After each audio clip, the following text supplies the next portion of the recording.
날마다 솟는 샘물과 함께하는 오늘의 말씀입니다. 3월 17일 월요일 오늘의 말씀은 마가복음 10장 13절부터 22절까지입니다.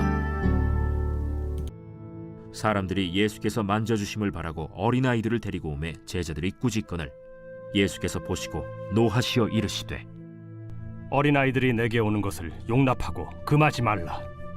하나님의 나라가 이런 자의 것이니라. 내가 진실로 너희에게 이르노니 누구든지 하나님의 나라를 어린아이와 같이 받들지 않는 자는 결단코 그곳에 들어가지 못하리라 하시고 그 어린아이들을 안고 그들 위에 안수하시고 축복하시니라. 예수께서 길에 나가실새 한 사람이 달려와서 꿇어앉아 묻자오되 선한 선생님이여, 내가 무엇을 하여야 영생을 얻으리이까? 네가 어찌하여 나를 선하다 일컫느냐? 하나님 한 분 외에는 선한 이가 없느니라. 네가 계명을 안 하니 살인하지 말라, 간음하지 말라, 도둑질하지 말라, 거짓 증언하지 말라, 속여 빼앗지 말라, 내 부모를 공경하라 하였느니라. 선생님이여, 이것은 내가 어려서부터 다 지켰나이다. 예수께서 그를 보시고 사랑하사 이르시되 네게 아직도 한 가지 부족한 것이 있으니 가서 네게 있는 것을 다 팔아 가난한 자들에게 주라. 그리하면 하늘에서 보화가 네게 있으리라. 그리고 와서 나를 따르라. 그 사람은 재물이 많은 고로 이 말씀으로 인하여 슬픈 기색을 띠고 근심하며 가니라. 우리는 지금 너무도 분주한 세상을 살아가고 있습니다.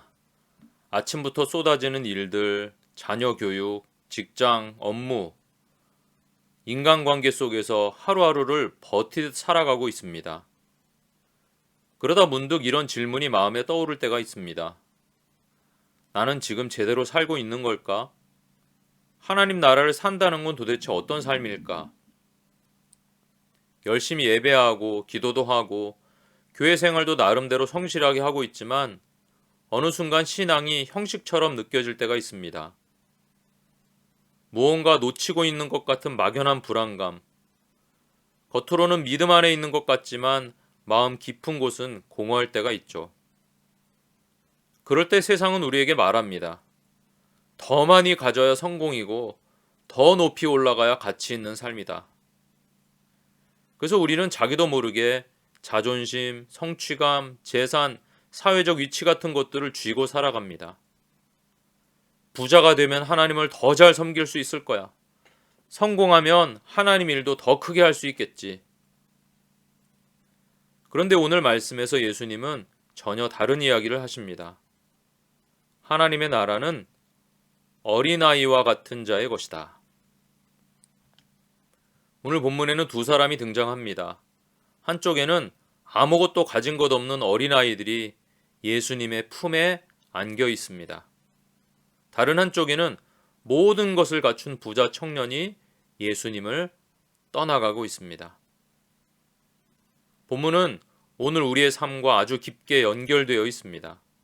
오늘 말씀이 우리의 믿음을 다시 깨어나게 하고 하나님의 나라가 우리의 삶 가운데 실제로 임하는 은혜의 시간이 되기를 소망합니다. 사람들이 예수님께 어린아이들을 데려옵니다. 예수님이 그 아이들을 축복해 주시길 원했던 것이죠. 그런데 제자들은 그들을 꾸짖습니다.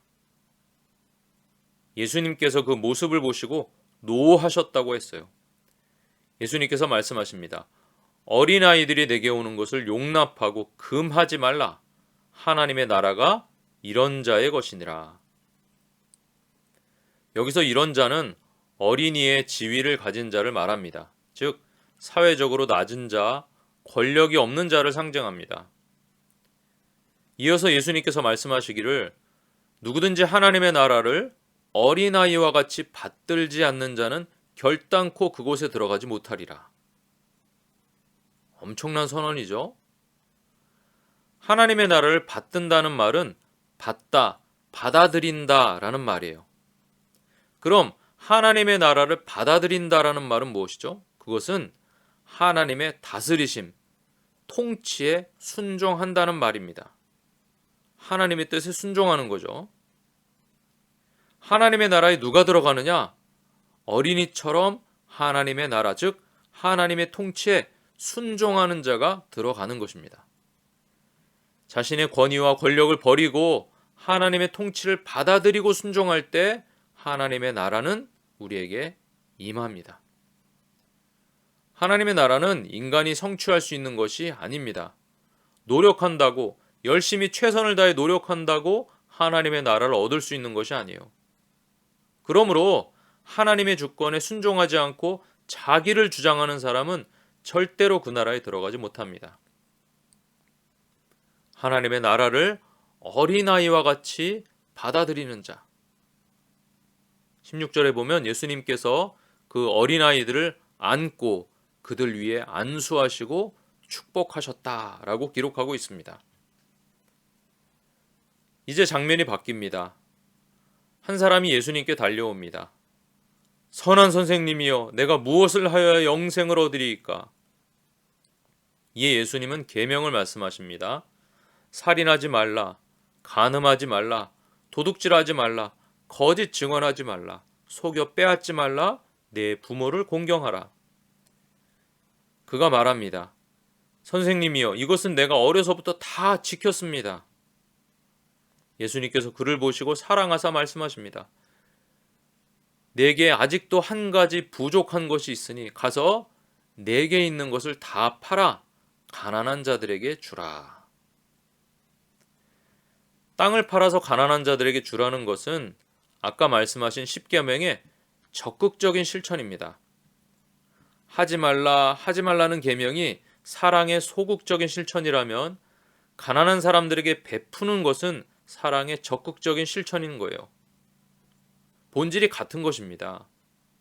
이웃에게 나쁜 일을 하지 않는 것으로 만족하지 말고 보다 적극적으로 사랑을 실천하고 베푸는 것이야말로 하나님의 뜻인 것입니다.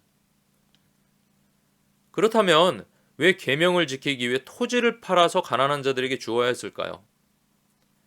토지를 많이 가진 사람은 자기 기업의 분량보다 많이 가진 것이고, 이스라엘에서 이것이 가능한 이유는 희년이 되어도 그 땅을 돌려주지 않았거나 영구 매매했기 때문입니다.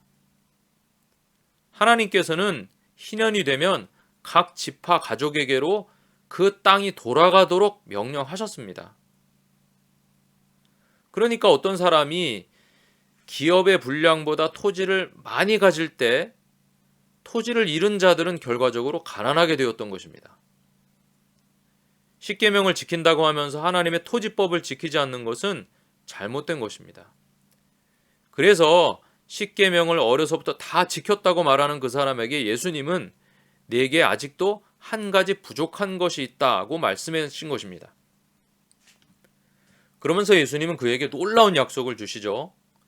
그리하면 하늘에서 보화가 내게 있으리라. 아멘.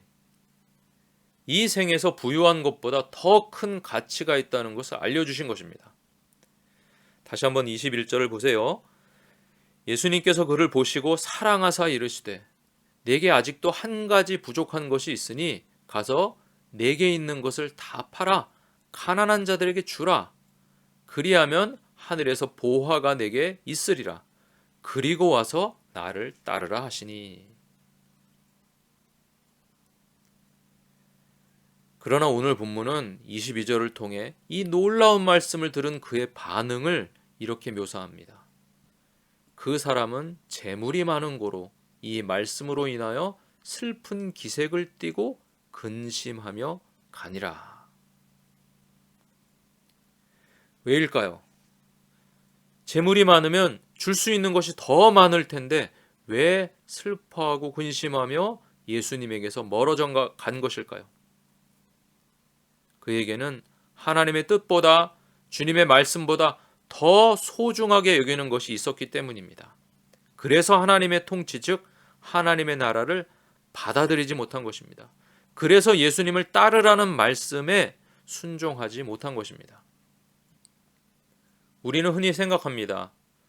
부자가 되면 하나님을 더 잘 섬길 수 있고 더 하나님의 말씀에 적극적으로 순종할 수 있고 하나님 나라를 위해 더 큰 일을 할 수 있을 것이라고 쉽게 생각합니다.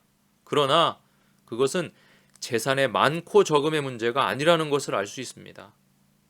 만약 이 사람이 어린아이처럼 주님의 뜻에 순종했다면 하늘에서 보화가 내게 있으리라는 예수님의 말씀을 누리게 됐을 것입니다.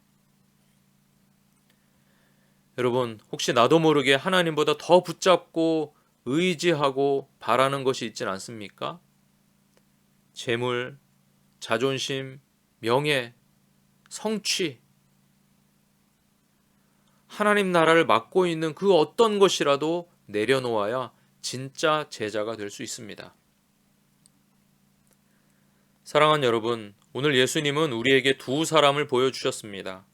하나는 아무것도 가진 것 없지만 예수님의 품에 안긴 어린아이. 다른 하나는 모든 것을 가졌지만 결국 예수님을 떠난 부자 청년. 누가 하나님의 나라에 합당한 사람일까요? 오늘을 살아가면서 세상 그 무엇보다 하나님을 뜨겁게 사랑하고 하나님의 말씀에 순종하며 내게 주신 것을 통해 기쁨으로 사랑을 실천하는 귀한 오늘 되시기를 주님의 이름으로 축원합니다.